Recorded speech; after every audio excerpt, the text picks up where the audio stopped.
Hello friends, स्वागत है आप सभी का आपके चैनल काबिल बना दो विद CBB कलम लर्निंग शेयरिंग।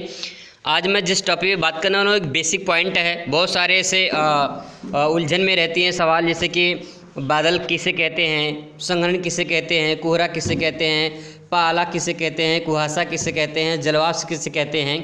ये बेसिक पॉइंट है, इसको समझने की कोशिश करेंगे। तो ये समझते हैं हम लोग। पहले बादल से शुरुआत करते हैं सामान्य जानकारी में।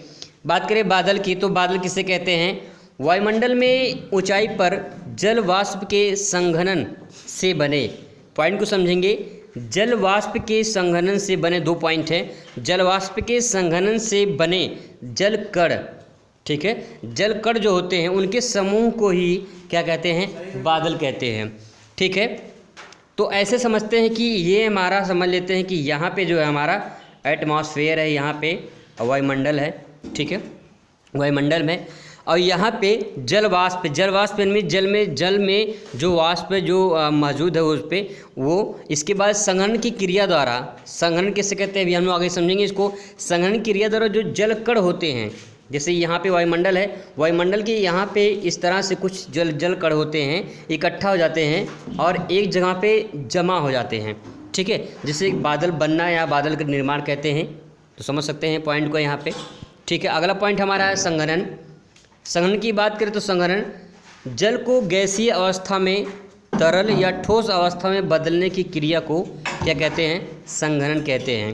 यानी जो जल की गैसीय अवस्था है उसको किस अवस्था में बदला जाए? तरल यानी ठोस, तरल में और या ठोस में बदल दिया जाए तो उसे क्या कहेंगे? उसे संघनन कहेंगे, ठीक है। अगला पॉइंट है हमारा जलवाष्प। जलवाष्प यानी जल में उपस्थित जो वाष्प यानी भाप जो होती है उसी की मात्रा को जलवाष्प कहते हैं। पॉइंट क्लियर है? आगे बढ़ते हैं यहाँ पे। तो कोहरा दिया हुआ है, कोहरा किसे कहते हैं? कोहरा एक बादल का रूप होता है, ठीक है। क्या होता है? एक बादल का रूप होता है जो धरातल के समीप दिखता है हमको, और इसकी दृश्यता जो होती है वो कम होती है, मतलब देखने की जो क्षमता होती है वो हम बहुत दूरी तक नहीं देख पाते हैं कोहरा में, ठीक है, क्योंकि यहाँ पे एक बादल का रूप है। बादल किसे कहते हैं? जिसमें जलवाष्प के कण होते हैं, ठीक है, जल कण होते हैं। और कोहरा भी उन्हीं का बादल का रूप होता है जो धरती के समीप आ जाता है, ठीक है। आपने महसूस किया होगा। अगला पॉइंट है हमारा कुहासा। कुहासा बात करें तो कोहरा ही कुहासा की तरह होता है, धुंध होता है, बस उसमें अंतर इतना है कि इसमें जो होती है देखने की जो क्षमता होती है वो काफ़ी दूर तक होती है, मतलब अधिक दूर तक। कुहासा से, जैसे मान लीजिए आपने कुहासा से यहाँ से आपने देखा, ठीक है, यहाँ से आपने देखा इतनी दूरी तक, लेकिन कुहासा में आप इतना दूर तक देख सकते हैं, ठीक है, इतना दूर तक देख सकते हैं किसमें? कुहासा में, ठीक है। तो पॉइंट यहाँ पे क्लियर हुआ। आगे बढ़ते हैं हम लोग अगले पॉइंट पे। तो हमारा अगला पॉइंट रहेगा वो है पाला। पाला की बात करें तुषार जिसे कहते हैं।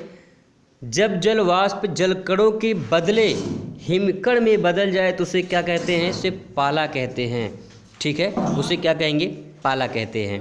यानी जब जल कण जो होते हैं वो जो हिमकण में, हिम मतलब बर्फ़ के कण में अगर बदल जाएं तो उसे क्या कहते हैं? पाला कहते हैं। अगर ओस की बात करें तो ओस यानी हवा का जल वाष्प संघनित होकर, हवा का जल वाष्प संघनित होकर घास या पौधों की पत्तियों पर जमा हो जाता है, उसे क्या कहेंगे? ओस कहते हैं, ठीक है। आपने ओस देखा होगा। तो क्या होता है? वो जल वाष्प जो होता है, यानी जो जल में उपस्थित जो वाष्प होता है वो संघनित होकर क्या होता है? घास पर जो है जम जाता है। संघनित मतलब कि जो है तरल या ठोस अवस्था में बर्फ़ के कण में जो है जमा हो जाता है पत्तों पे, ठीक है। वर्षा की बात करें तो वर्षा जो होता है जब संघनित होकर जलवाष्प जल की बूंदों के रूप में नीचे गिरता तो उसे क्या कहते हैं? उसे वर्षा कहते हैं, ठीक है। उसे क्या कहेंगे? उसे वर्षा कहेंगे। जैसे मान लीजिए ये आपका बादल है, ठीक है, ये बादल है। वर्षा में लिखा जब संघनित होकर जलवाष्प, यानी जल में जो मात्रा है वाष्प की, वो जल की बूंदे के रूप में जब नीचे गिरने लगता है कुछ इस तरह से, तो उसे क्या कहते हैं? उसे वर्षा कहते हैं, ठीक है। वर्षण की बात करें तो कभी कभी कन्फ्यूजन में वर्षा वर्षण में हो जाती है। जब यही बूंदें ये बूंदों के रूप में ना होकर ठोस हिमकणों के रूप में होते तो उसे वर्षण कहते हैं।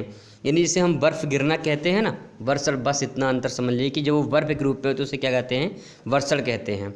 ओला या यूँ कह सकते हैं कि इसे पत्थर गिरना। कभी कभी वर्षा की बूंदें जो होती हैं वो बादल से मुक्त होने के बाद बर्फ़ के छोटे छोटे गोले के रूप में धरातल पर नीचे गिरते हैं, इसे हम ओला या पत्थर गिरना कहते हैं। ठीक है, अगला पॉइंट है हिमपात। हिमपात की बात करें तो जब तापमान 0 डिग्री सेल्सियस तापमान से कम होता है तब वर्षा जो होती है हिम के रूप में होती है। हिम यानी बर्फ़ के रूप में होती है, तो उसे हम क्या कहते हैं, हिमपात, यानी हिम की यानी बर्फ़ की बारिश हो रही है। ठीक है, तो इस तरह से ये पॉइंट यहाँ पे क्लियर हो चुका है दोस्तों। आप दोनों पॉइंट को समझ सकते हैं, बहुत ही बेसिक पॉइंट है। आपसे मुलाकात हो अगली वीडियो में, तब तक के लिए खुश रहिए, मस्त रहिए और पढ़ाई में रहिए। धन्यवाद।